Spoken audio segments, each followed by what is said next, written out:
Welcome to the Virtual Center for the Study of the Constitution and Civic Responsibility, an ongoing inquiry into American political origins and evolving institutions. The Virtual Center has for an executive director, Dr. Bill O'Brien. He's also your host for this conversation. Here he is now, Dr. Bill O'Brien. Thank you, Bob Kincaid, and welcome to today's edition of the Virtual Center for the Study of the U.S. Constitution and Civic Responsibility. It is a Wednesday. It is the 4th day of June in the year 2014, and it is a pleasure to be with you today. We got started a couple of minutes late today. Apologize for that. But let me, first of all, thank you for tuning into today's program, and invite you to participate actively in the program by picking up the phone and giving us a call on some of the issues of the day. The issue, obviously, as we began yesterday, will be related to the Bill of Rights, to America's Bill of Rights. Our phone number is area code 304-574-8178. 304-574-8178. My email address, if you'd like to communicate with me directly on the issue of the Bill of Rights or any of the other issues that we've dealt with related to the United States Constitution and its evolution and interpretation, my email address, waobrien906@gmail.com. That's W-A-O'Brien, O-B-R-I-E-N, 906, that's all one word, at gmail.com. Yesterday, in yesterday's program, we got into the origins of the Bill of Rights a bit, and I want to pursue that today, and I'll be direct and honest with you, as honest with you as I can.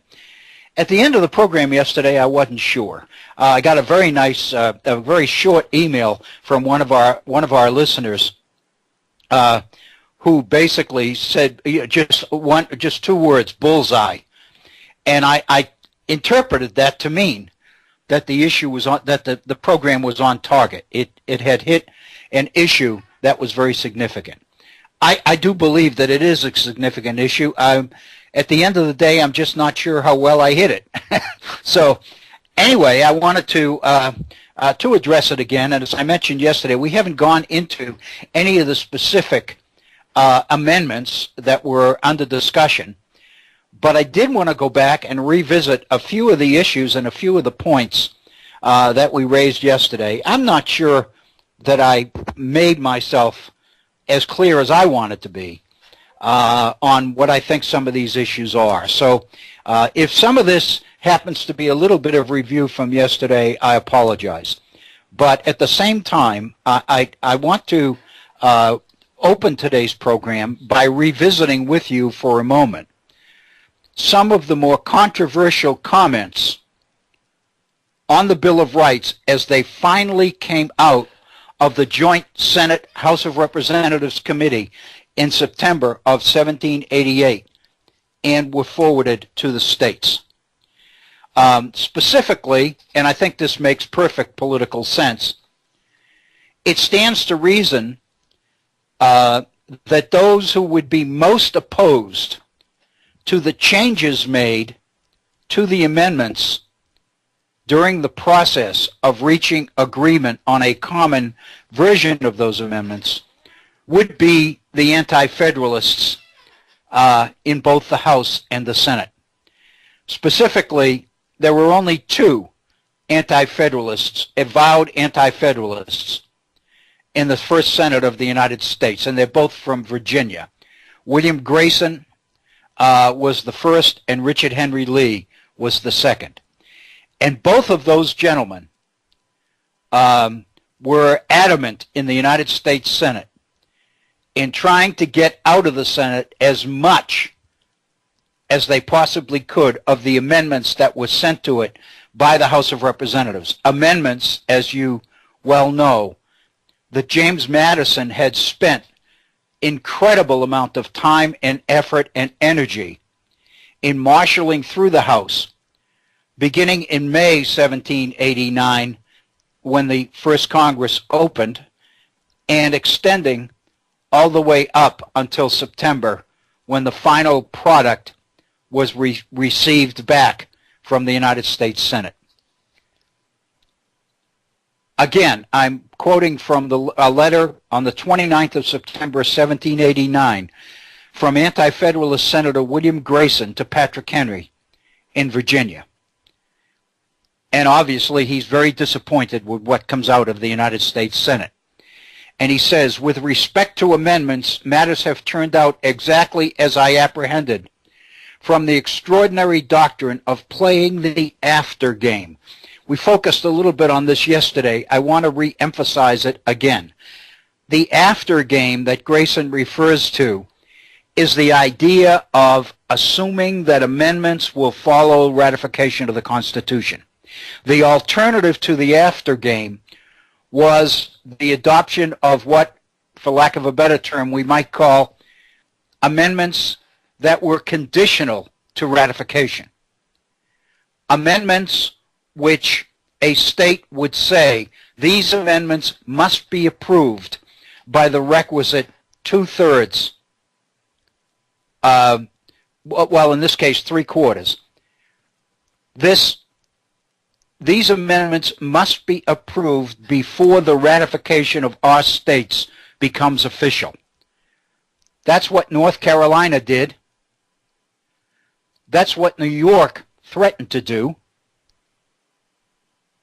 And as William Grayson is saying, that's what we should have done.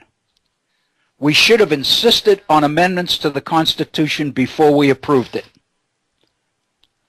So his sense is that what we got as a final product in respect to amendments is pretty much what I anticipated, because we agreed to play the extraordinary game called the after game. The lower house sent up amendments which held out a safeguard to personal liberty in a great many instances. But this disgusted the Senate. And though we made every exertion to save them, they are so mutilated and gutted that in fact they are good for nothing. And I believe, as many others do, that they will do more harm than benefit. The Virginia amendments were all brought into view and regularly rejected. Perhaps we may think differently on the subject the next session, as Rhode Island has refused for the present acceding to the Constitution. Rhode Island would not come into the Union until amendments were approved. Neither would North Carolina. As it turns out, the amendments that ultimately are approved are enough to bring North Carolina in, and eventually Rhode Island in as well. But this particular letter, and a number of others like it, is what sends the message that there's much more to the Bill of Rights than we've ever been led to believe. And I think they are a very significant topic, and they are worthy of our attention and our reflection here at the Virtual Center.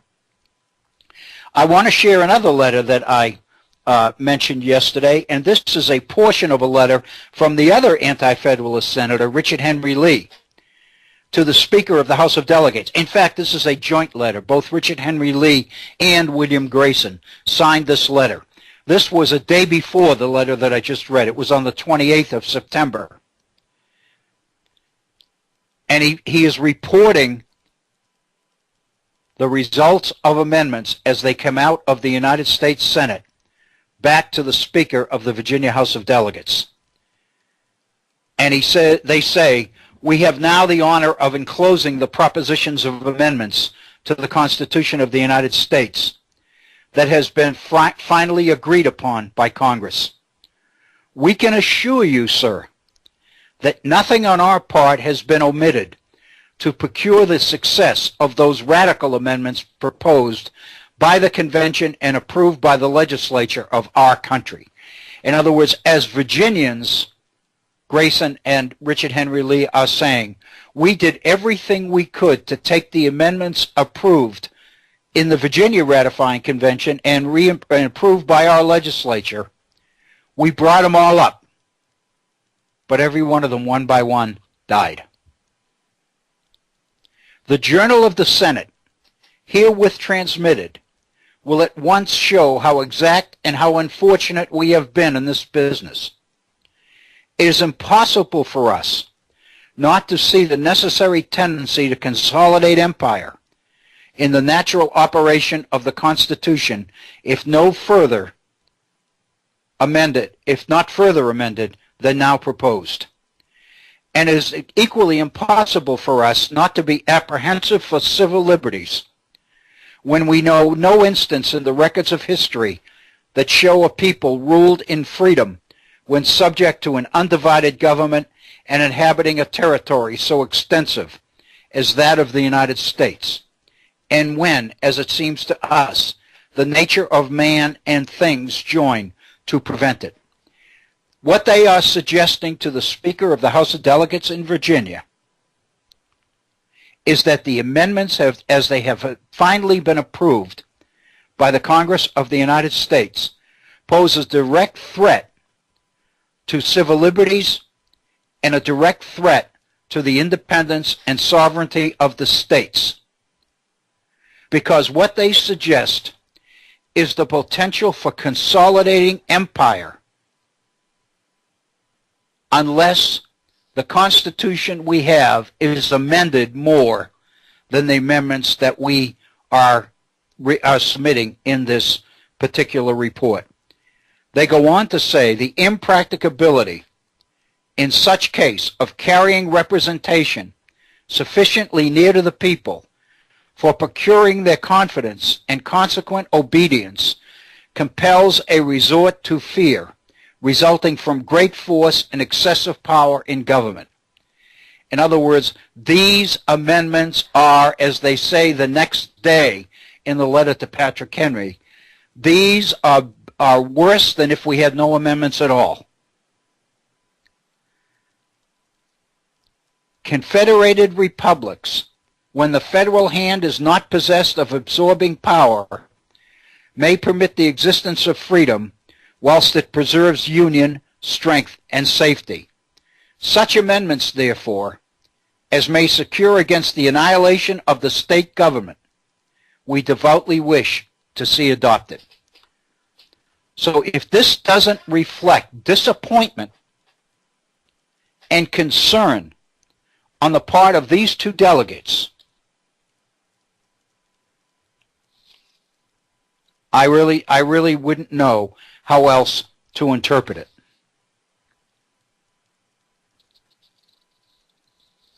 And they predict at the end of this letter to the House of Delegates, it will not be many years before a constitutional number of legislatures will be found to demand a convention for the purpose.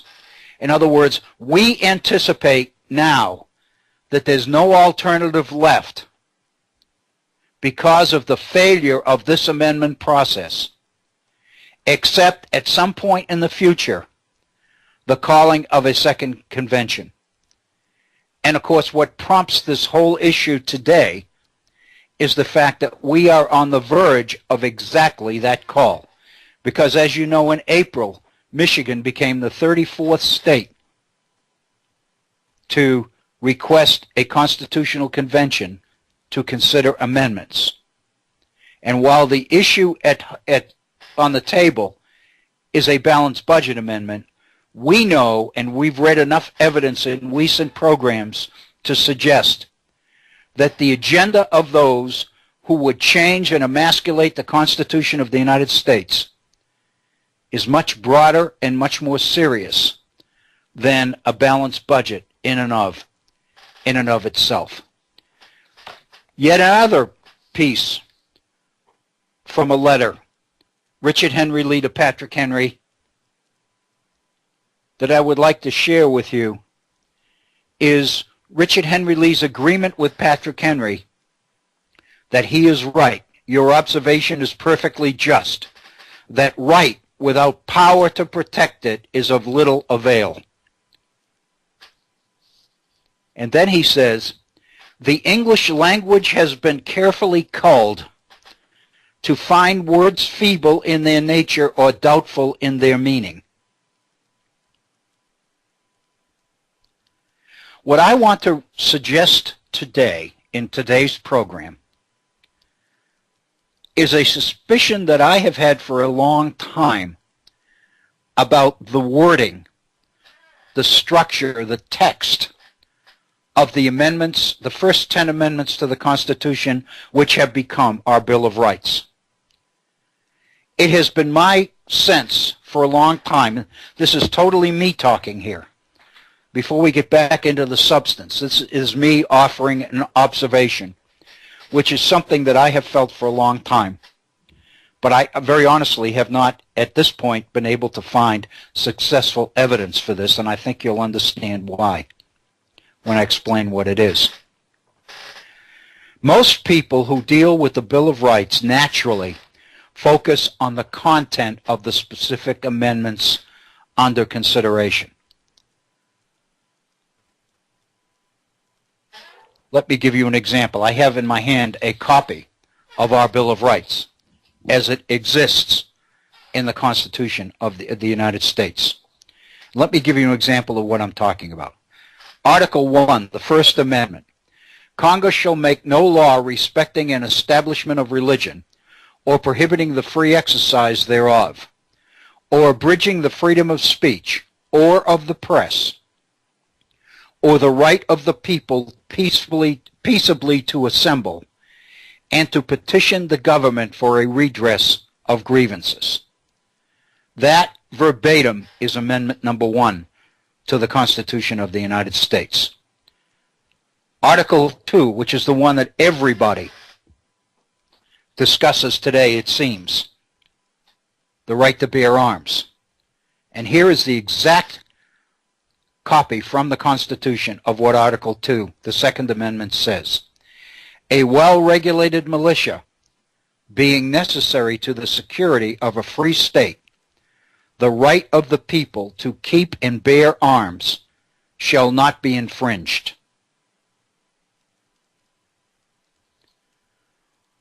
Article 3, this one is unique, and I'll tell you why at this point, because we probably won't come back to it again. Article 3 says, no soldier shall, in time of peace, be quartered in any house without the consent of the owner, nor in time of war, but in a manner to be prescribed by law. The reason I say that that amendment is unique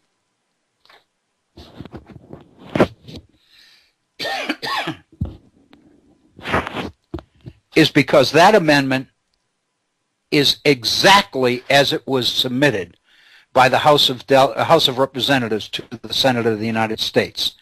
Not one thing in that amendment was changed. So the way that was originally written is the way the Senate wanted it to be expressed. And it stayed the same.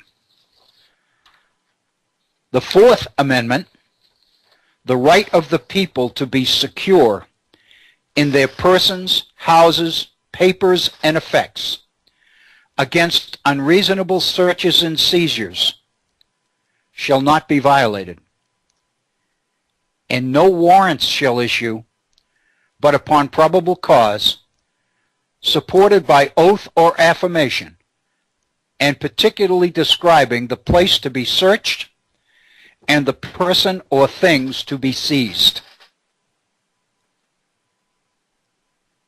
There's quite a bit in Amendment number 4. The right of the people to be secure in their persons, in their houses, their papers, and their effects against unreasonable searches and seizures shall not be violated, and no warrants will issue without probable cause, supported by oath or affirmation evidence, which describes the place to be searched and the person or the things to be seized.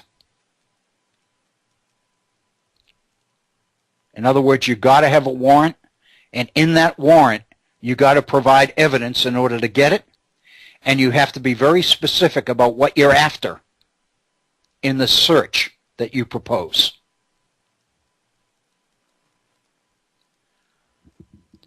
The point that I'm making, I'm not going to go through all 10 here. We'll be back to them, at a later time. It has always seemed to me that there's much more to these amendments than what they say, if that makes sense. What I mean is the way the amendments are worded, the way they say what they say, I have always believed is as important, perhaps even more important, than what they say. And Richard Henry Lee's letter to Patrick Henry, excuse me,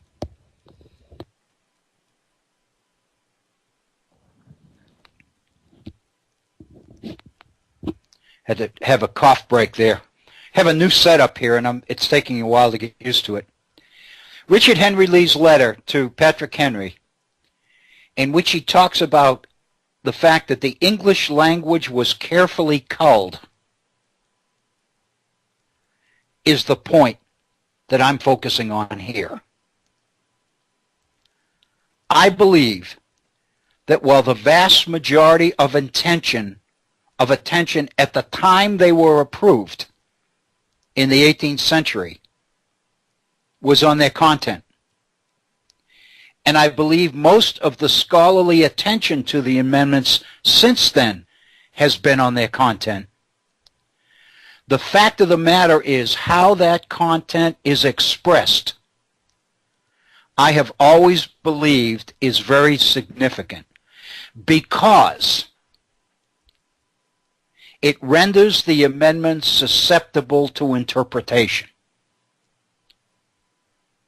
Most logically, and most often, of course, by the Supreme Court of the United States in determining whether a particular law, be it a state law or a federal law, is consistent with the Constitution of the United States.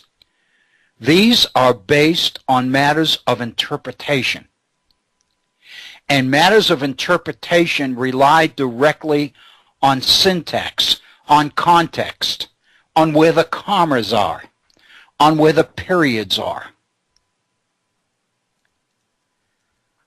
I believe, as I look at the final amendments that came out of the Senate of the United States in September of 1789, I believe that the structure and nature of those amendments was changed so drastically from the form that they were written in when they went to the Senate that there has to be more to the amendments than their content. I believe that the way the amendments are worded finally as they come out of the United States Senate and then are agreed to by a majority of the House and then are sent out to the states for ratification. They are ratified in 1791 and become the first 10 amendments to the Constitution of the United States. I believe that these are indeed examples of an English language that has been carefully culled. I don't believe that the Senate of the United States spent all its time and all its attention on the content of these amendments. I think rather that they used their skill and their proficiency with language in order to phrase these amendments in such a way that in many cases, even though the amendments were intended, at least ostensibly, to limit the power of government, the fact of the matter is the way they are worded, they may indeed enhance the power of government because they are worded in a way which suggests that the only limitations on government power is self-limitation. Let me give you an example. in the First Amendment. Congress shall make no law respecting an establishment of religion, or prohibiting the free exercise thereof, or abridging the freedom of speech or of the press, or the right of the people peacefully to assemble and to petition the government for a redress of grievances. The way that amendment is phrased, is worded, it says Congress will not make a law respecting any of these things. But the implication of that is that Congress's power to make such laws only applies to those areas. In other words, if Congress is acknowledging that it will not make laws, it will not pass a law, it'll make no law respecting the establishment of religion or prohibiting the free exercise of speech, the establishment of religion or prohibiting the free exercise thereof, or abridging the freedom of speech.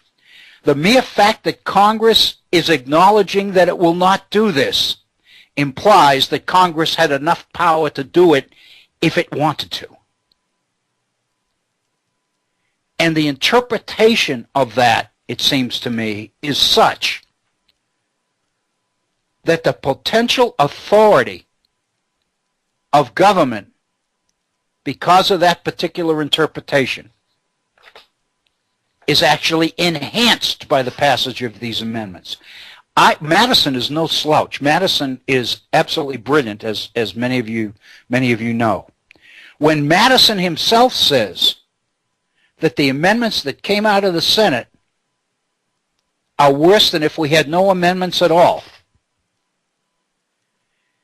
and he was so insistent on protecting personal liberties that I am suggesting here that there is an inference in Madison that personal liberties may in fact have taken a blow by the way these amendments are written. Let's go to the one that gets most of the attention in today's world, the Second Amendment. A well-regulated militia being necessary to the security of a free state, the right of the people to keep and bear arms shall not be infringed. Last week, in one of our programs, we looked at a recent publication by Michael Waldman, who has just issued a book on the Second Amendment. And basically, in his title, and I don't have the title of the book right in front of me, basically the suggestion in Waldman's book is that the NRA reinterpreted the meaning of the Second Amendment. And in that piece, Waldman makes the point that scholars over the years have examined the placement of commas, the punctuation, and have looked at every conceivable thing in the world in order to try to arrive at an interpretation of the Second Amendment which would not leave it open to the NRA's interpretation that the Second Amendment establishes the right of all Americans to carry a gun, to own and carry a weapon. They have been able, in a campaign that began 25, 30 years ago, they have been able to build public interest, public opinion, in such a way that the vast majority of people believe that the right to bear arms is a natural right. As we will see, in consideration of these amendments, everything in the Constitution of the United States that smacks of natural rights is deleted from the Bill of Rights. And we'll see that in a moment. Let's take a look at the Second Amendment as Madison and the House of Representatives sent it to the United States Senate.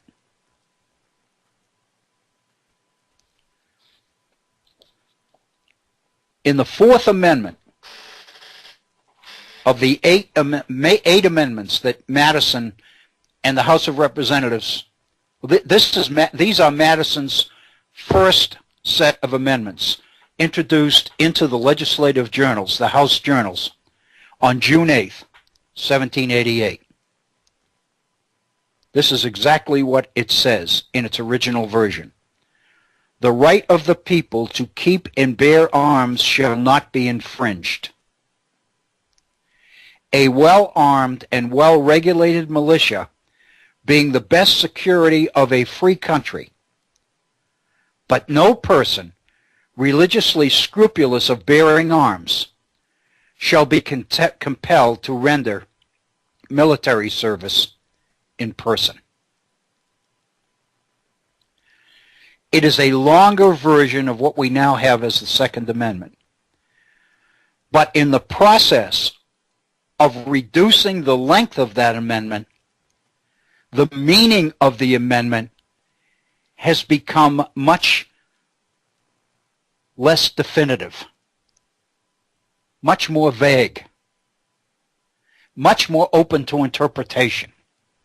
In other words, the opening for the NRA to sell to the American people a reinterpretation of the Second Amendment is there primarily because of what the Senate did to the original version of that amendment. Again, the right of the people to keep and bear arms shall not be infringed, semicolon. A well-armed and well-regulated militia being the best security of a free country. So you can't take away a citizen's right to bear arms because all citizens have an obligation to serve in a well-regulated militia, except conscientious objectors. Thus, the last phrase, the last part of the sentence, but no person religiously scrupulous of bearing arms shall be compelled to render military service in person.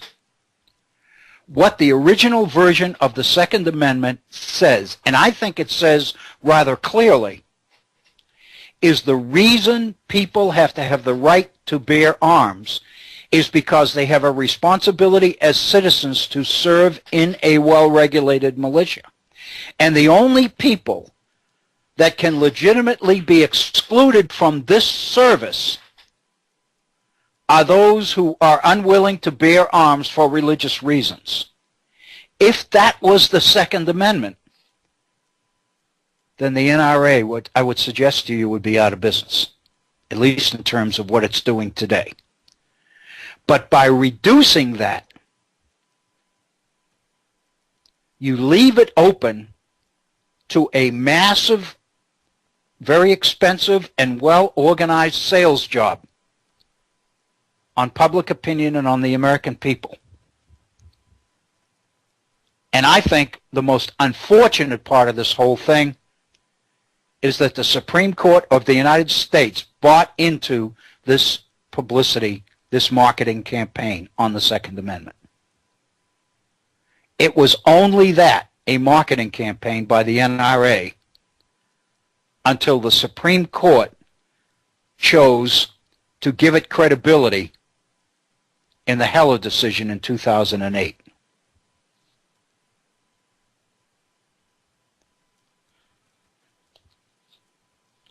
I think the Second Amendment is a perfect example of what I'm talking about.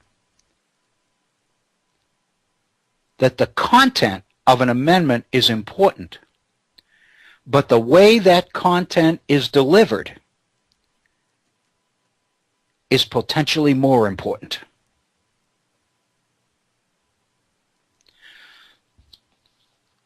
While I have Madison's June 8th presentation of amendments,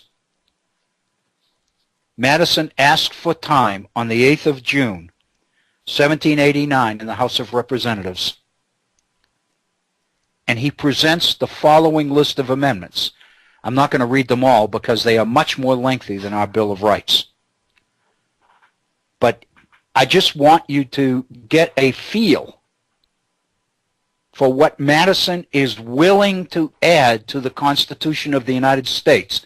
This coming from somebody that up until very recently had been opposed to the need for amendments. This is what Madison says on June 8th, 1789. Resolved, that the following amendments ought to be proposed by Congress to the legislatures of the states, to become, if ratified by 3/4 thereof, part of the Constitution of the United States.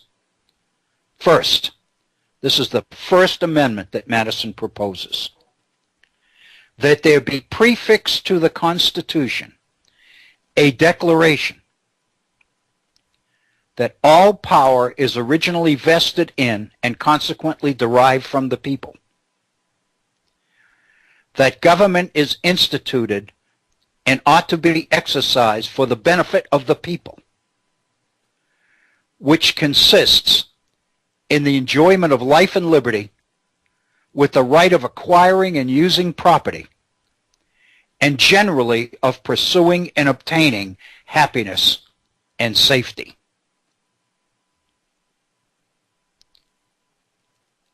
Let's stop there. First, you will notice that Madison makes a distinction between the right to acquire and use property and happiness. Today's conservatives are in the process of reinterpreting the Declaration of Rights, reinterpreting the Declaration of Independence to suggest that happiness is property. James Madison himself, on the 8th of June, 1789, makes a distinction between property and the right of pursuing and obtaining happiness and safety. And you'll recall that we looked at Gary Will's book, Inventing America,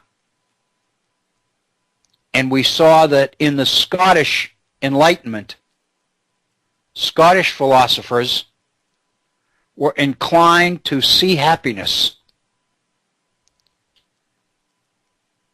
as the process of delivering good things to other people, kindness to one's fellow man, kindness to one's neighbor. In other words, a community initiative, not a personal one, not an individual one. The ownership of property is individual. The delivering of happiness is not. I think it's very significant that Madison adopts that particular version of happiness and that particular version of this particular amendment. But that's not the end of it. He goes on. That the people have an indubitable, unalienable, and indefeasible right to reform or change their government whenever it be found adverse or inadequate to the purposes of its institution. That is the First Amendment proposed by James Madison on the 8th of June, 1789. Effectively, it is a restatement of the philosophy embedded in the Declaration of Independence. But it is a reinterpretation or a restatement of the Declaration of Independence that clarifies much more specifically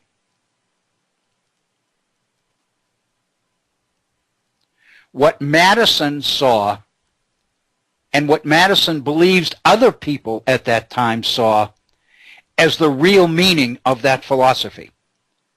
That happiness was community-based, not based on the amount of property that an individual owned.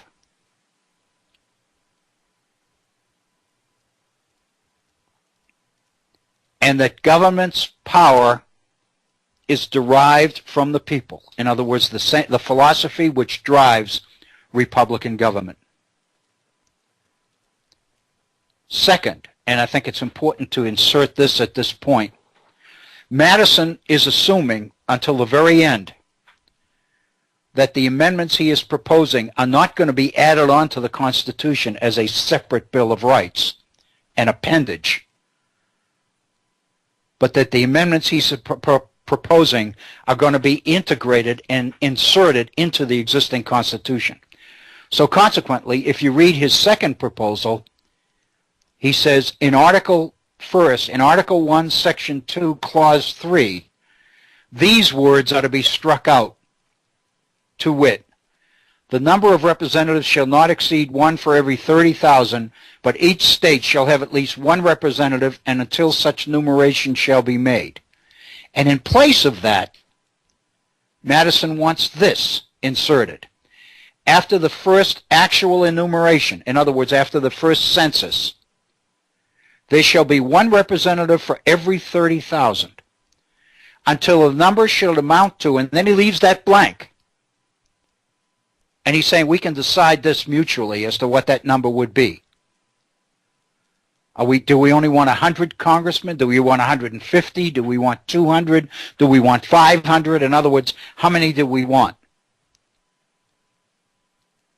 So what he's doing is proposing an amendment that will allow the preservation and the implementation of Republican government as Madison has defined it. You got to have enough representatives to be effective in representing the interests of the people, but you can't have so many representatives that the process breaks down.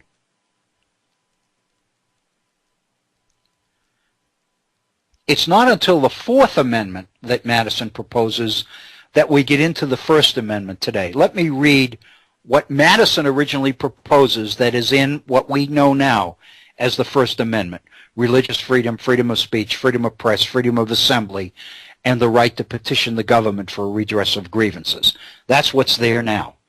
Here's what Madison originally proposes: that in the first article, Section 9, between clauses 3 and 4, we assert these clauses.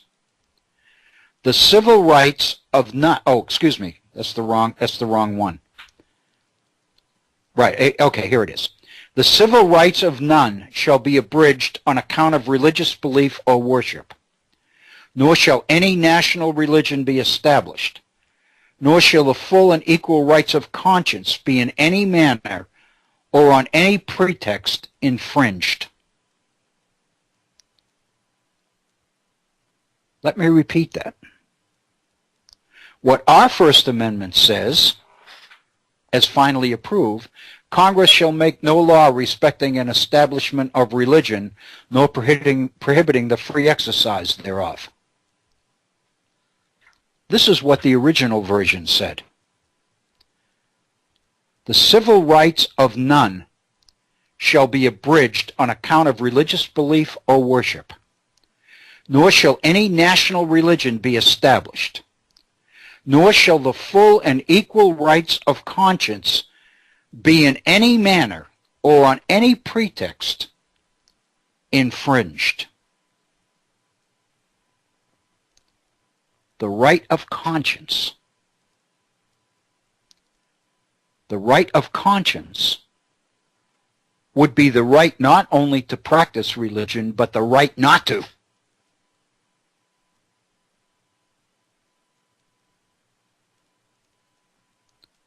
So tell me that the intent behind the final version, as opposed to this initial version, does not have meaning in what's omitted and in the way it's phrased. But we know that our First Amendment says Congress will make no law respecting an establishment of religion or the free exercise thereof, or abridging the freedom of speech, or of the press, or the right of the people peaceably to assemble and to petition the government for a redress of grievances. Madison has this spread out over the whole thing.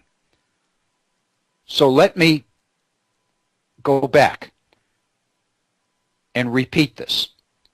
The right the civil rights of none shall be abridged on account of religious belief or worship. Nobody's civil rights should be affected by what they believe or how they worship.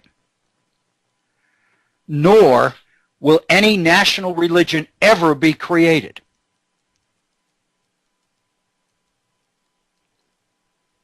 If this was our First Amendment,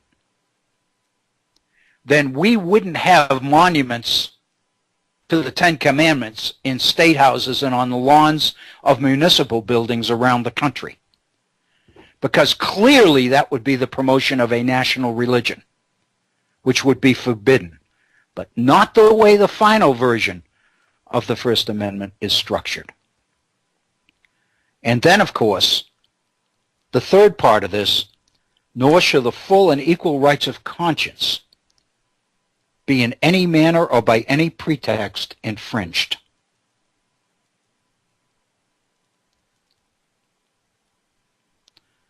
Madison goes on in his fourth proposal and says the following: the people shall not be deprived or abridged of their right to speak, to write, or to publish their sentiments, and the freedom of the press, as one of the great bulwarks of liberty, shall be inviolable.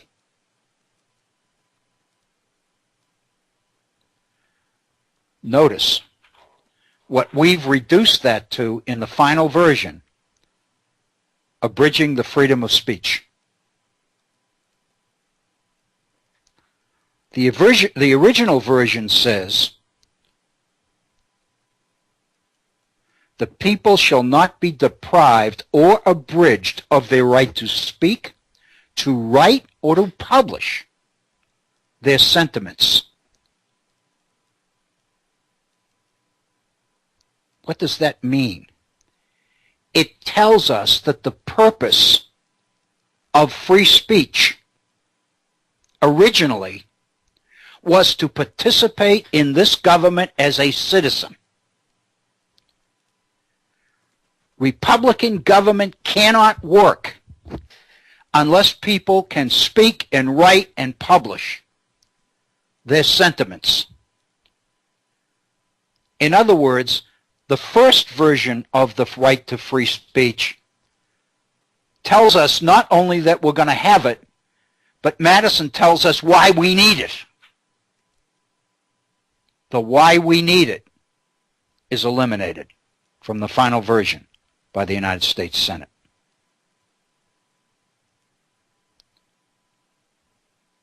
And then we go on to freedom of the press. And once again, Madison tells us in this draft, not only do we need the freedom of the press, but why?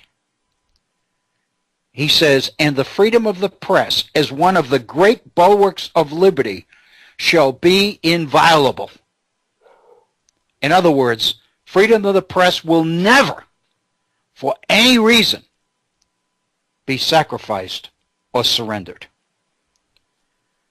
Then we go to the third part of the First Amendment. We did religion, and we did speech, and we did the press. The fourth part. Now we're going to talk about the right of the people peaceably to assemble and to petition the government for a redress of grievances.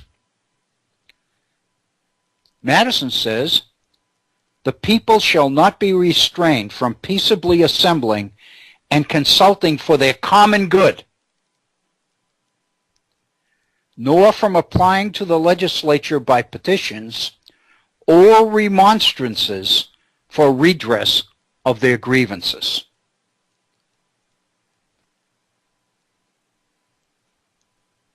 The people will be able peaceably to assemble and to consult for their common good. Not only will they have a right to assemble, but why they need that right in order to promote their common good. Nor for applying to the legislatures by petitions. And indeed, our current First Amendment says that the right of the people to petition the government for a redress of grievances. But this original version by Madison not only says to apply to the legislature by petition, but also remonstrances. So the question is, what's the difference between a petition and a remonstrance? And I don't have a dictionary in front of me or a thesaurus, but I would suggest most of us use those words interchangeably. Madison puts them together. The implication is, I think, that a petition to the legislature would be something that an individual citizen does. You go out and you have people sign a petition and you send it. But a remonstrance is more than that. It is a joint statement. It is a public statement of citizens expressing a point of view. It's something that's a hell of a lot harder for a legislature to ignore or to overlook than a petition. Remonstrances are not in the final version of the First Amendment.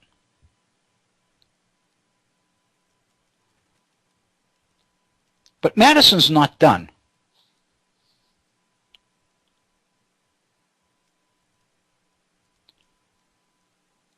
Later in that same, in the fifth proposal that Madison puts together, he revisits the issue of the rights of conscience. We know that Madison and Jefferson together were responsible for the Virginia freedom of conscience, religious freedom petition in the state of Virginia in 1786. So in his fifth proposal, Madison says, in Article 1st, Section 10, in the first article, Section 10, between clauses 1 and 2, be inserted this clause. No state shall violate the equal rights of conscience, or the freedom of the press, or the trial by jury in criminal cases. Once again, the freedom of conscience is mentioned. In front of me, I have Ken Bowling's book on creating the Bill of Rights, which is a documentary history of the process of the building of the Bill of Rights in the First Congress of the United States. Madison's proposals for amendments delivered on the 8th of June, 1789, encompass 3 pages of this book. The Bill of Rights, the first 10 amendments to our Constitution, are printed on 1 page. I would suggest that the Senate of the United States has done a lot more than compress language and to minimize the verbiage, clean up the language and clean up the syntax, if you will, of these amendments. It has substantially altered and changed these amendments. It has made them more specific, it has made them less specific. It has eliminated significant elements that give specific meaning to these amendments. Not only that, but all mention of the philosophy of the Declaration of Independence, that the power of government is derived from the people, that the people have an indubitable, unalienable, indefeasible right to reform or change that government whenever it be found adverse or inadequate to the purposes of its institution. All of that is stricken. I would suggest to you that not only has the meaning of the Constitution been materially changed, but the susceptible of the amendments to interpretation, to later interpretation, has been enhanced. By making these amendments less definitive,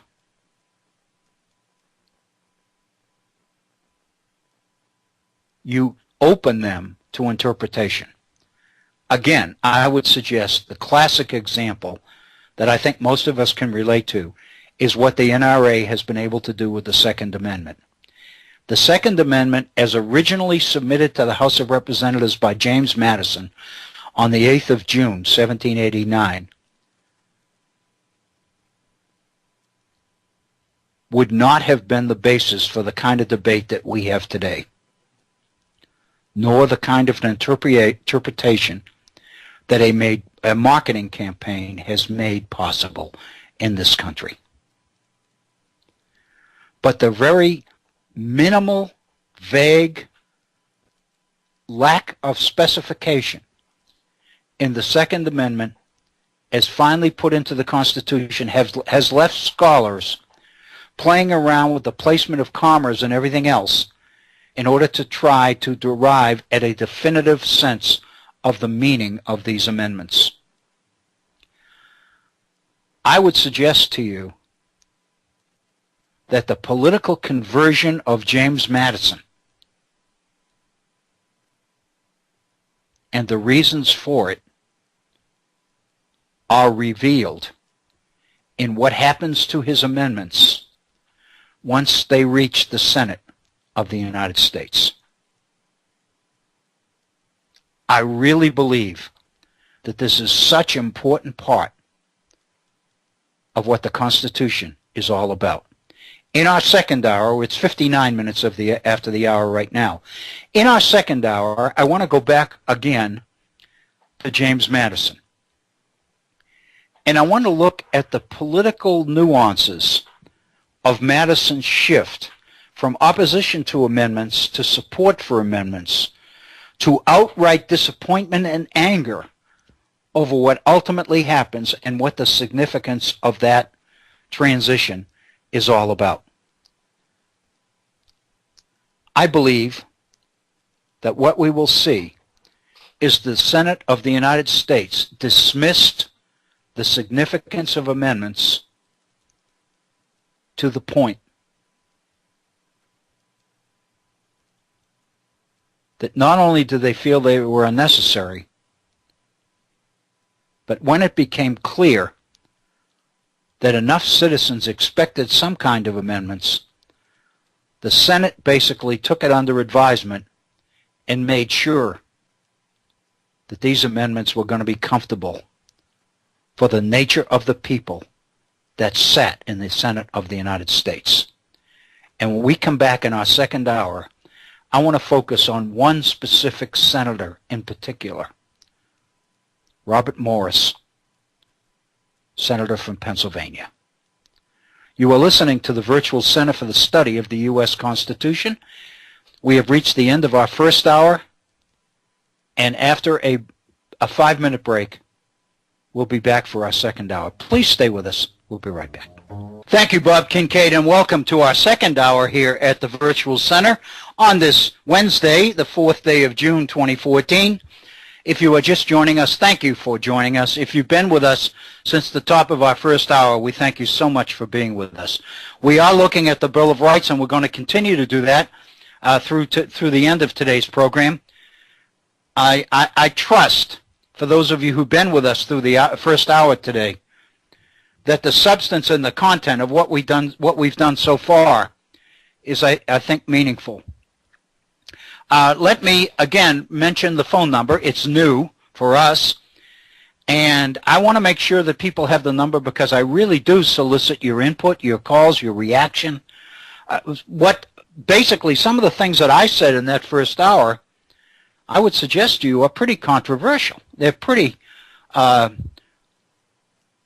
basically they raise some serious questions about some serious issues. And I think they are very, very significant. I think the Bill of Rights is extremely significant for what it tells us about what's going on during this particular period. Again, our new phone number, and I encourage you to pick up the phone and give us a call. We'd love to hear from you. Area code 304-574-8178. That's 304-574-8178. And again, my email address, if you'd like to communicate with me individually and directly via email, my email address is waobrien906@gmail.com. waobrien906@gmail.com. In our first hour, as a very brief overview or review of what we did, we looked at the First Amendment in the bill to the Bill of Rights, and we looked at the Second Amendment, which is the one that gets all the attention today because of the NRA and some of the outbreaks of gun-related violence that we've seen in recent years in America, and the seeming inability, to get anything through a politically sensitive Congress. I really believe that if you look at the original versions of these amendments, as Madison shepherded them through the House of Representatives from June all the way to September of 1787, and then what comes out of them once they are gone to the Senate of the United States and they come back in a totally different form. They come back compressed. They are much less there's much less verbiage. They are much more succinct. But I would suggest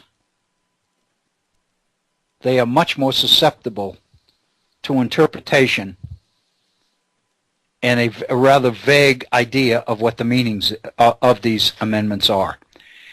And again, when we talk about James Madison and that version of the amendments that went through the House of Representatives, James Madison is a very astute politician, as we know. We know the role he played in the development and ratification of the Constitution of the United States. We know that as a legalist and as a scholar and as a political philosopher, he's tough to beat. So one has to assume that amendments as he drafted them would be very meaningful. These wouldn't be the kinds of things that people would jot down during their coffee break. These would be amendments that Madison and the others that worked with him worked on very, very carefully for what they said and what they didn't say. My conclusion is that since the Senate changed them so much that it caused Madison to believe that no amendments at all would be better than the ones that came out of the United States Senate, then one must conclude that there's more going on here than editing. That the Senate of the United States is changing the meaning of these amendments by making them much more susceptible to interpretation. And that goes back to the issue of how they are worded. And again, when you see an amendment where an amendment that begins, Congress shall make no law respecting an establishment of religion, or abridging the freedom of speech, or of the press, or the right of the people to assemble.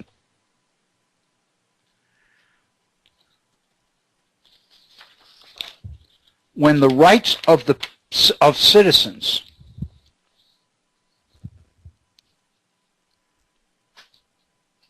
are presented in such a way that Congress or government is asserting what the rights of the people are,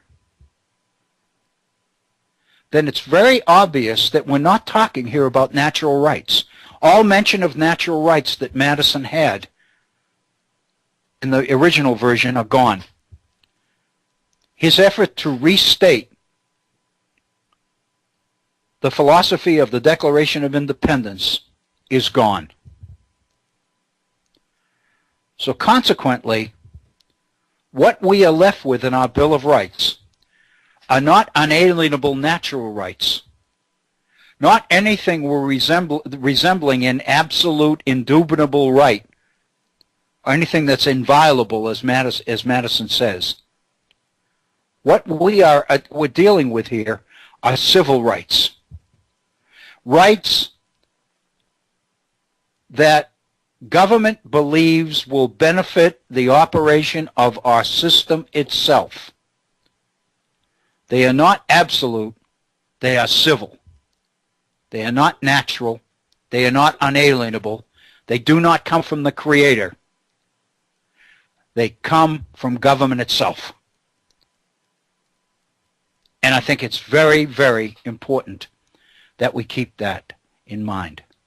I mentioned at the end of our last hour that I wanted to spend a little bit more time in our second hour today on James Madison himself and on the different nuances and the different perspectives on the amendments and the structure and the content of these amendments as they are presented. I think it's very important that we get a handle here on what the options are in amending or not amending the Constitution. For an example, as a way to get into this, let me go back to something we talked about some time ago here at the Virtual Center. We looked at an article written in the late 19th century, specifically 1889, by Andrew Carnegie, the very famous industrialist and financial guru of the late 19th century Industrial Revolution in America. And if you remember, in 1889, Andrew Carnegie wrote an article which has come down to us under the title The Gospel of Wealth.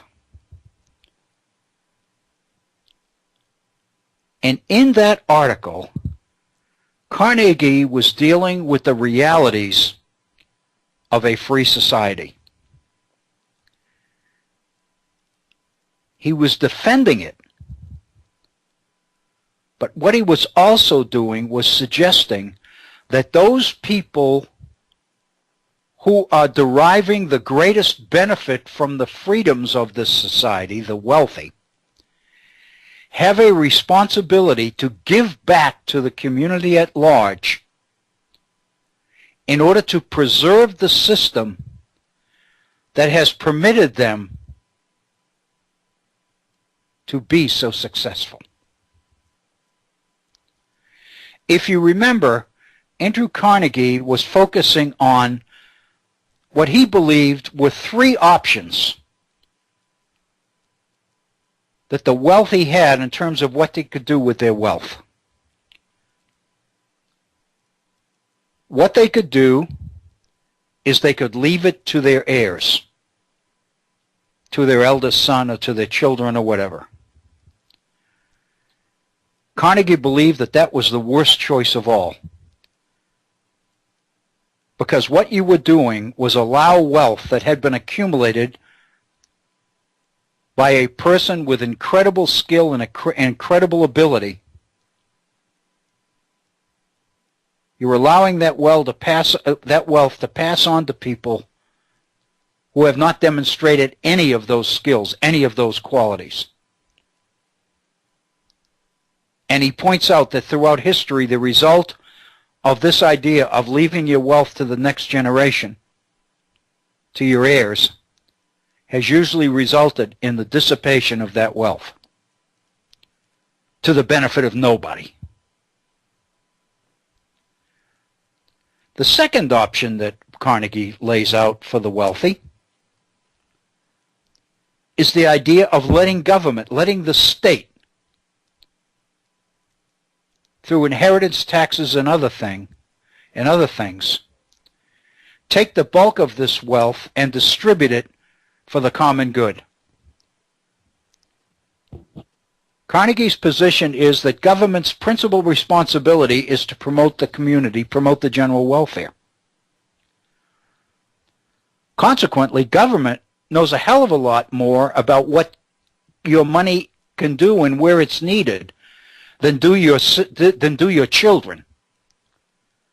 So consequently, in terms of the need of everyone to give back to the community as much as they can, then leaving it up to the community to redistribute this wealth after you leave this life is to Carnegie not the best option, but a much better option than leaving it to your heirs. The third option,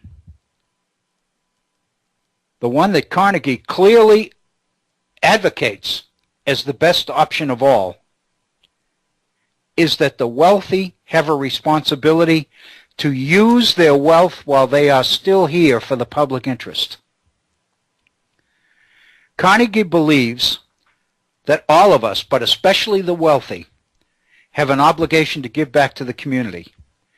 And because of the talent and the managerial skill and the intelligence that these individuals have demonstrated and proved by the fact that they're so wealthy, means that they are clearly the ones most capable of best determining where in society this wealth can be best used for the benefit of the community at large. So what Carnegie is talking about then is the responsibility of the wealthy, while they are alive, to use their money, use their wealth, for the best interests of the community at large. Carnegie's article is in the context of a plea to the wealthy. Because what Carnegie argues is that if we don't do this, if the wealthy don't willingly find a way to give back, then government's going to come in and take it from us. Government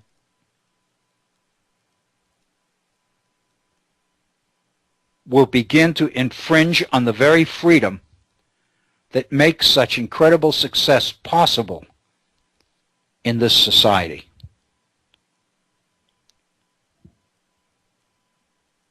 And Carnegie believes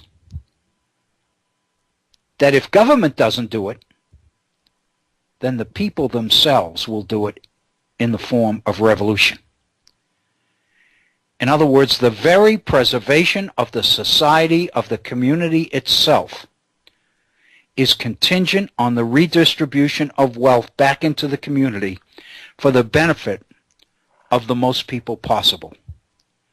The debate is over how best to undertake this redistribution. Do the people who develop the wealth, who derive the wealth, do they make the decisions as to how it will be distributed? Or does government make the decision? Or do the people themselves, in the form of revolutionary protest, make that decision? Carnegie's position is we better do it, because if we don't, it's going to be done to us. As we know, for all practical purposes, Carnegie's gospel of wealth was ignored by most of his wealthiest colleagues. Most of them ignored it. Some of them believed that it was foolhardy and was in the context of scaremongering. But the fact of the matter is, government began to do it in the context of the development of the welfare state by establishing safety nets and minimum levels of cleanliness and citizenship and education and standard of living and access to food and housing and clean air and all the rest of it that we take, that we look to government in today's world. The reason that we have the welfare state is because the wealthy ignored the advice of Andrew Carnegie. I would suggest to you that there's a direct correlation between the Andrew Carnegie story and the story of James Madison trying to shepherd a Bill of Rights through the first Congress of the United States. Madison is displaying a degree of political and social wisdom and insight, and he is making the case, and making it well, that if we want this republic to work, and if we want all of these people that are very suspicious and very uncertain and very cautious about what this Constitution that we have just ratified really means in terms of their future, in terms of their liberties, in terms of their freedom, in terms of their rights, then what we better do is find a way to wed these citizens to this new system. And the way to do it is to affirm a number of the rights that they are most concerned about. We have got to grant people protection for their personal rights, because too many of them believe that their rights are in jeopardy because of the powers granted to this new central government under the Constitution. And so Madison believes that not only do we have an obligation to our citizens who ratified the Constitution, who voted for Federalists, who voted for the Constitution, on the beliefs that we would amend it, we have a responsibility to follow through. Not only that, Madison said, but we've got two states, North Carolina and Rhode Island, who haven't even joined the Union. We've got to find a way to get them in. And one way to do it is to approve the kind of amendments which will be enough to convert enough people who are opposed to the Constitution to become supporters of it. And as Madison begins to get letters from around the country, it's becoming obvious, and he says this over and over again in his letters. I think this is working. The more we talk about amendments, the more I'm getting reports of major political conversions happening in many of our states. Many of those people that were adamantly opposed to the Constitution are now willing to give it a go because of the expectation that we will amend it. So Madison is saying to the hardliners in the House, to the Federalist majority in the House, for God's sake, we've got to do this. If we don't, the whole system, they're threatening, Madison says they're threatening a second convention, for God's sake. You can't allow them. You can't allow this to happen. We have got to pull the rug out from under the movement for a second convention by giving them something. Or as Samuel Bryan of Pennsylvania said, and many other people picked up afterwards, we need to give the people a tub to the whale. We need to give the people enough in the context of amendments that they will be willing to give the Constitution a chance. To refuse to make any concessions at all is going to play into the hands of the hardline opponents of this system who want to destroy it. So I would suggest that in the political context of extreme conservative to extreme liberal, Madison is in the middle, kind of. And he's suggesting to the people on his right, those who have just won because they got the Constitution ratified, we need to follow through in order to get enough support from the citizenry at large that we will deny the kind of support to the real enemies of the system the ones that are pushing for these real substantive alterations in the power of government. If they get their way in a second convention, the Constitution will be destroyed. So the only way to prevent that is to make sure that they don't have any political support. And the way to ensure that is to win that support over to the Constitution. And the way to do that is to carefully choose the amendments that will satisfy their concerns and their needs without at the same time threatening the Constitution of the United States that we just created. And Samuel Bryan makes the analogy with Jonathan Swift's Tub of the Whale, Tale of the Tub essay in 1784, in which Jonathan Swift says, seamen have a custom when they meet a whale to fling him out an empty tub by way of amusement, to divert him from laying violent hands upon the ship. In other words, if you throw a tub out that's going to bob up and down in the water, then the whale's going to be attracted to the tub and the ship can get away. Bryan says, like a barrel thrown to the whale, the people were to be amused with fancied amendments until the harpoon of power should secure its prey and render resistance ineffectual. What Madison finds himself the victim of is enemies on either side. He realizes the need for those on the right to make concessions to those on his left.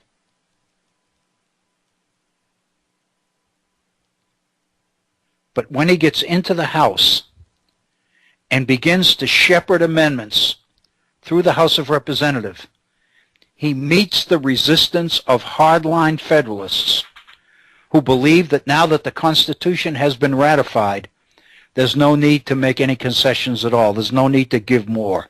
We got what we wanted. That's enough. Not only that, but they believe the first Congress of the United States has very important business to conduct in order to get this government going. It shouldn't waste its time with meaningless amendments that don't mean anything. However, I would suggest to you, to James Madison, they mean everything. They mean the security and the stability of this republic that was created at Philadelphia.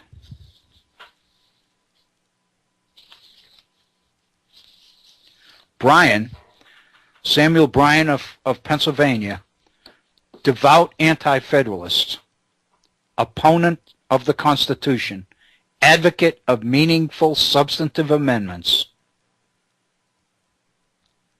is very critical of Madison because he sees that if Madison's political strategy is successful, the campaign of the anti-federalists to substantively weaken the power of the federal government will be lost. Bryan says that the changes in the Constitution in the 12 amendments which have been sent to the states for ratification are, and this is his quote, an opiate prescribed to subjugate the people, unquote. An opiate prescribed to subjugate the people. Not only that, but he's more than willing to blame James Madison for this because Madison is the champion of amendments. Bryan says that Madison has rendered Machiavelli himself piddling by comparison. Can you believe this? Samuel Bryan says that James Madison, in his approach, and his tub of the whale approach to amending the Constitution, has rendered Machiavelli piddling by comparison. So Madison is facing the opposition of hardline anti-federalists on his left, Bryan in Pennsylvania. Grayson and Richard Henry Lee in Virginia, Elbridge Gerry in Massachusetts. There aren't that many prominent ones. In the Senate, there are only 2. But the fact of the matter is, Madison is caught because he is facing a Congress dominated by Federalists who believe that further compromise with opponents to the Constitution is no longer necessary once the Constitution is ratified. But somehow, Madison is able to get through the Select Committee appointed by the House of Representatives to consider amendments. He is able to get these amendments through a committee that is dominated by people, Federalists, who don't believe that amendments are necessary at all. He is able to get a version of his amendments as proposed on June 8, 1789, some of which we looked at in our first hour. He's able to get them through a select committee of Federalist opponents to amendments,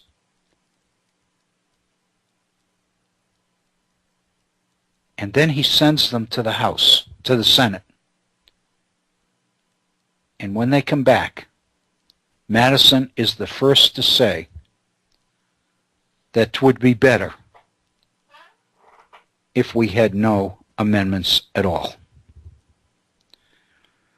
Richard Henry Lee, an opponent, an anti-Federalist opponent of Madison on the left, says, "We might as well have attempted to move Mount Atlas upon our shoulders."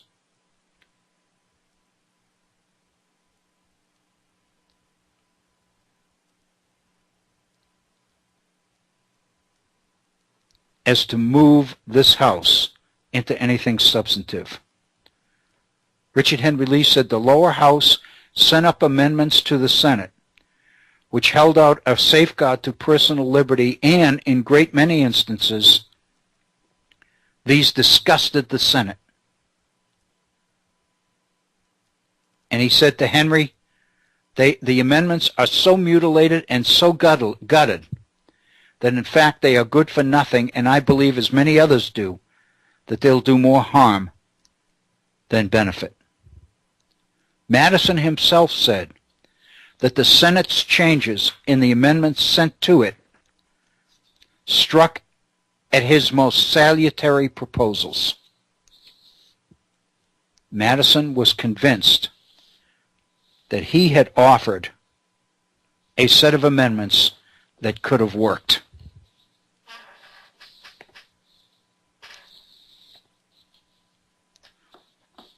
And Madison's transition from committed Federalist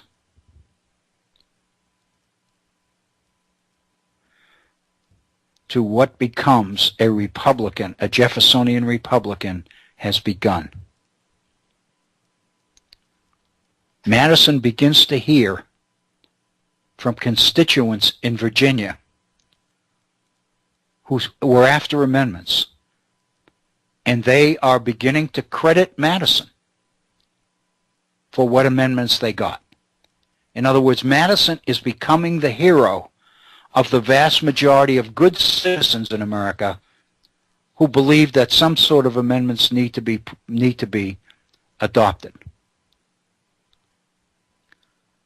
Ken Bowling, in his major article written in 1988 called Tub to the Whale, makes the comment that opponents of the Constitution, particularly in anti-Federalist counties south of the James River in Virginia, south of Richmond, not only became reconciled to the Constitution as a result of the Bill of Rights, as a result of the amendments, but they also began to praise Madison as having been their patron.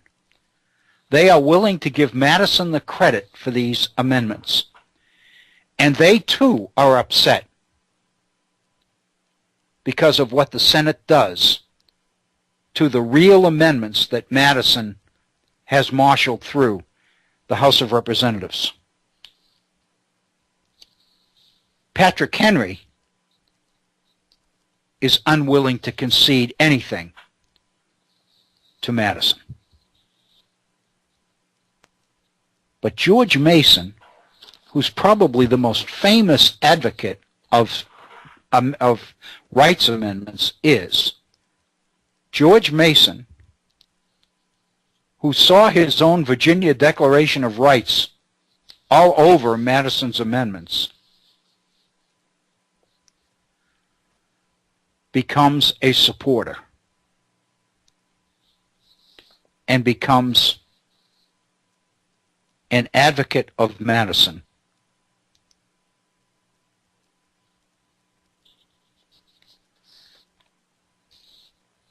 And I'm going through my materials here, and I'm looking for some quotes that I think, really make this point. Agnes Burke, who's an anti-federalist member of the House of Representatives from North Carolina. Agnes Burke declared in the House during the debates over the amendments to the Constitution that the proposals before the Committee of the Whole, which were Madison's proposals, would never satisfy the people. He says that Madison's amendments are frothy and full of wind, formed only to please the palate, or they are like a tub thrown out to a whale to secure the freight of the ship and its peaceable voyage. So Burke also picks up on this tub to the whale idea and is very critical of Madison's amendments because they don't go far enough. But the Senate and many of the Federalists in the House, like Fisher Ames of Massachusetts, for example, are critics of Madison because he offers amendments at all. In other words, they don't want to give anything. But Madison is able to get a version that he can live with of amendments approved through the House and sent on to the Senate. But when he sees what comes back from the Senate, politically, he becomes a convert. I think, this is my interpretation, that Madison basically writes off the hardline Federalists at this time and becomes committed to the idea that the preservation and security of the Constitution of the United States is going to require much more than what he believes are meaningless amendments that came out of the United States Senate. And it's at that point that Madison becomes the architect of what becomes two-party politics in America. Not only that, but Madison loses a lot more during this debate as well. In order to get Federalist votes in the House,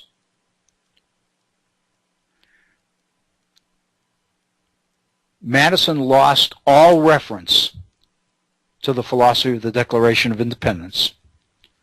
He lost substantial portions of the amendments that he drafted.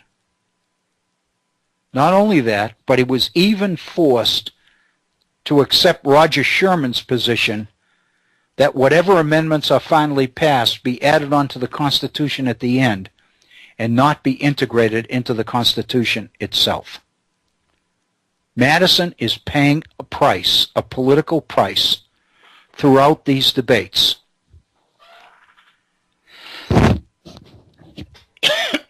Until he finally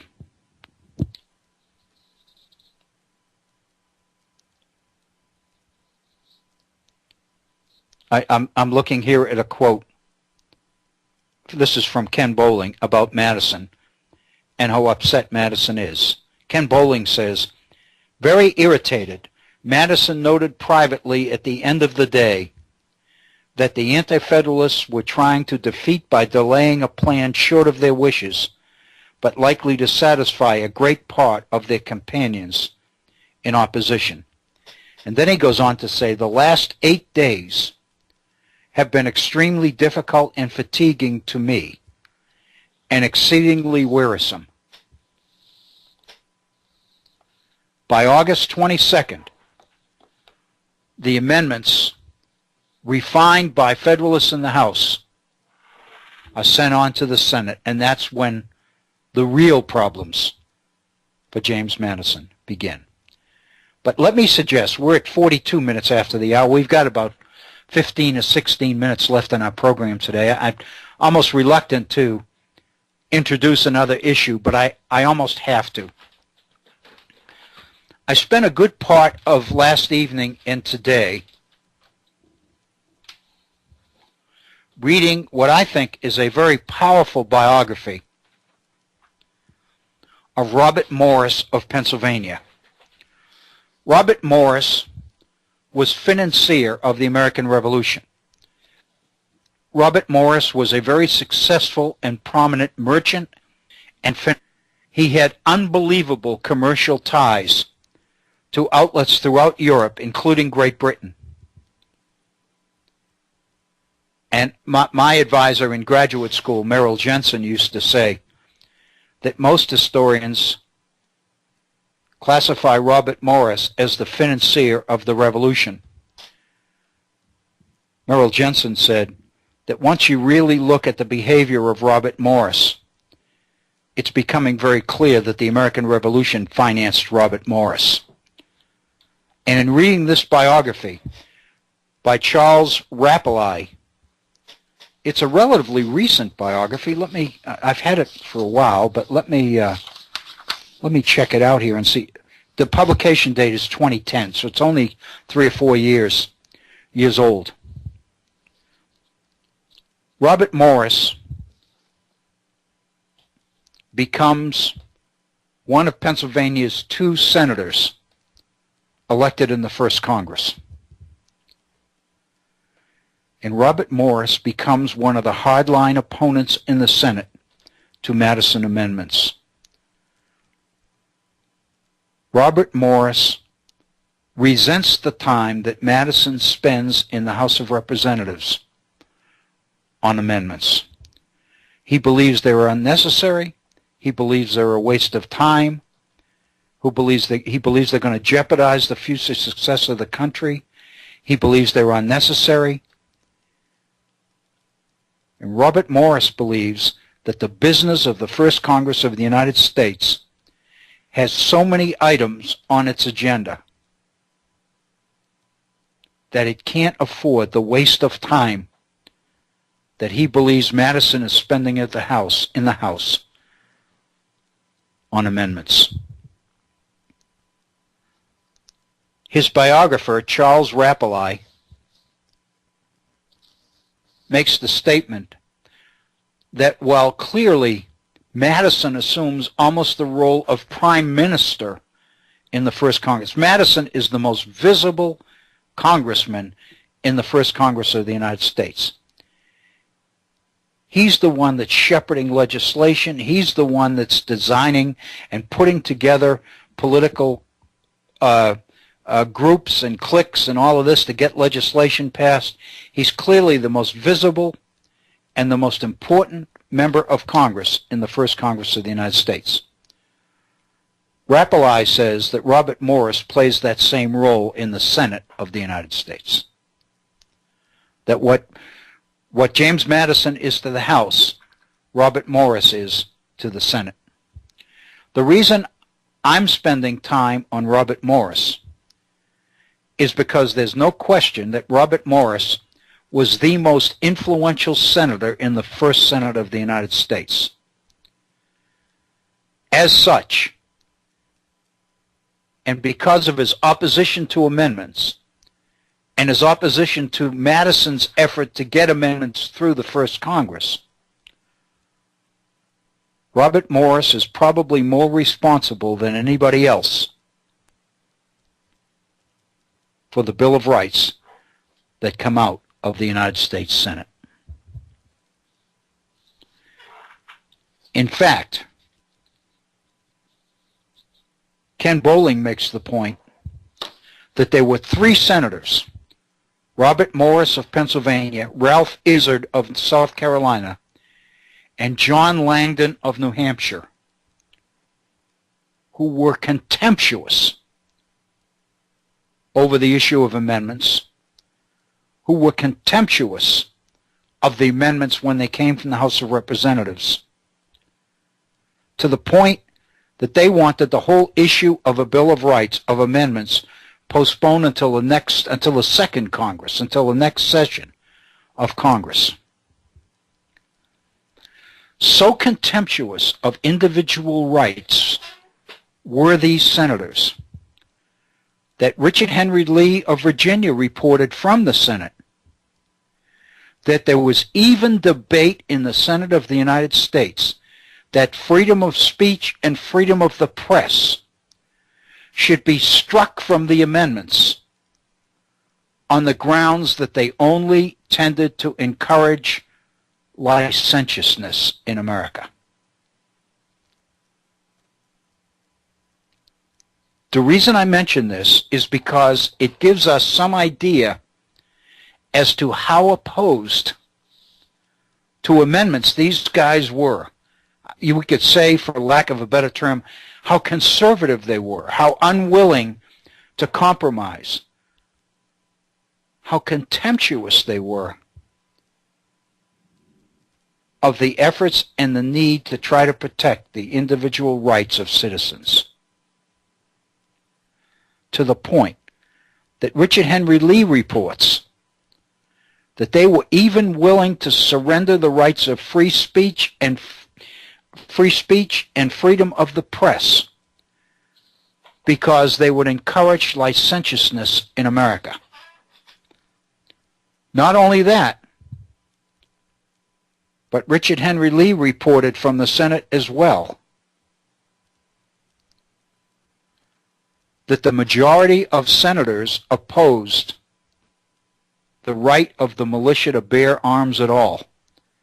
They believed that the greatest threat to the success of the new government would come from state militias. So they wanted literally to disarm the American people.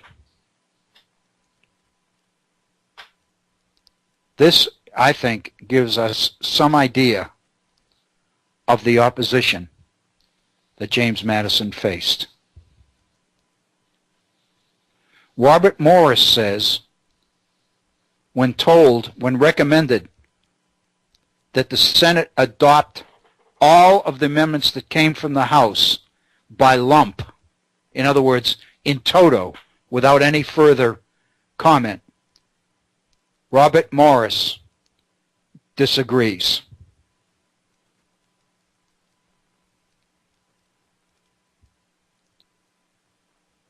He says, poor Madison took one wrong step in Virginia by publishing a letter respecting amendments. And you know what a cursed thing it is to write a book. He says at the end of the Senate debate that these amendments are what Sentinel calls them, Samuel Bryan, a tub for the whale. Pierce Butler of South Carolina agreed with this and basically said that Madison had offered only milk and water propositions, I suppose, to keep his promise with his constituents. The Senate met in secret. There were no records of the debate. William McClay, second senator along with Robert Morris from Pennsylvania, was bedridden for all but the first day's debate in the Senate. In his diary, he's the one that said, Robert Morris, Ralph Izard, and John Langdon were the major opponents of amendments in the Senate. They were contemptuous of them, and they tried to get the Senate to postpone the issue entirely until the next session.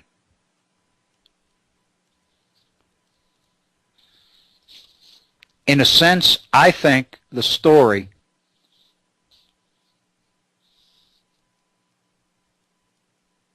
of Andrew Carnegie is relevant here. I think that the same kind of resistance and the same kind of unwillingness on the part of the wealthy to go along with Carnegie's gospel of wealth, Madison faced in the unwillingness of Federalist colleagues in the House, but especially members of the United States Senate, to see the need for any compromise on amendments at all. But as I mentioned in the first hour, I believe that this struggle for amendments reveals something more than that. Not only did the Senate believe that the amendments were unnecessary, but when they sat down to actually respond to the individual amendments, they made changes in them which ultimately resulted in these amendments not being limitations on government's actions with respect to liberties of the people, but actually enhanced the power of government. That in a sense what the Senate of the United States did with these amendments is to convert them from natural unalienable rights and all that that implied into civil rights, rights that came from government and potentially acknowledged that the power of government was unlimited. I believe that when James Madison saw this and recognized this, he believed that the only way to preserve and protect the Constitution of the United States, which he tried to do with tub of the whale type of moderate amendments, was to set up a political mechanism whereby Republican government would operate in a system which would allow all people to participate actively in the political process through a two-party winner-take-all system, which forced candidates to moderate their positions and to move toward negotiation and compromise. I believe that the two-party system in America and Madison's conversion to it is the direct result of the response that he received from those on his right in his effort to amend the Constitution of the United States. And there's one more factor, and we are at 5 minutes till the hour, so we've only got a couple of minutes left. There's one more factor that I think is critical, and that is that in the course of the first Congress, there are other issues under debate and under consideration besides a Bill of Rights. Robert Morris believes that a most important issue in the first Congress is the location of the national capital. And in the efforts of advocates for New York or Philadelphia or Baltimore or Trenton, New Jersey, or the Potomac River to secure the permanent location of the national capital, what we're talking about here is Washington, D.C. Washington, D.C. did not exist until the Congress of the United States made its decision to locate the national capital on the Potomac River. It's very obvious that Robert Morris, Philadelphia merchant and businessman, did not want the capital of the United States to be on the Potomac River. He wanted it in Pennsylvania. It also stands to reason that the location of the national capital on the Potomac was as much the work of James Madison as anybody else. Robert Morris believed that the decision for locating the national capital was probably, along with taxation itself, the most important issue that the first Congress had to decide on. He believed that James Madison personally was responsible for Philadelphia, the Philadelphia area, Pennsylvania, not getting the national capital. In fact, Robert Morris had purchased 225 acres of land on the Delaware River, assuming that this would be the perfect location for the national capital of the United States. And he believed that James Madison cost him that capital. Consequently, when Madison's amendments came to the Senate of the United States, Robert Morris had every reason in the world to emasculate them. And he did. Once again, showing that the Bill of Rights on the Constitution of the United States, more than anything else, was a political football. Even though the people of the United States believe it's the most important component of the Constitution itself. What a story.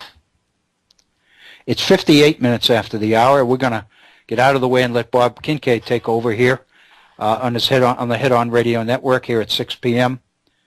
I want to thank you so much for being with us here at the Virtual Center. Please be safe. We want you back with us on a future program. This is Bill O'Brien for the Virtual Center, bidding you good evening and hoping that you'll be safe. Thank you.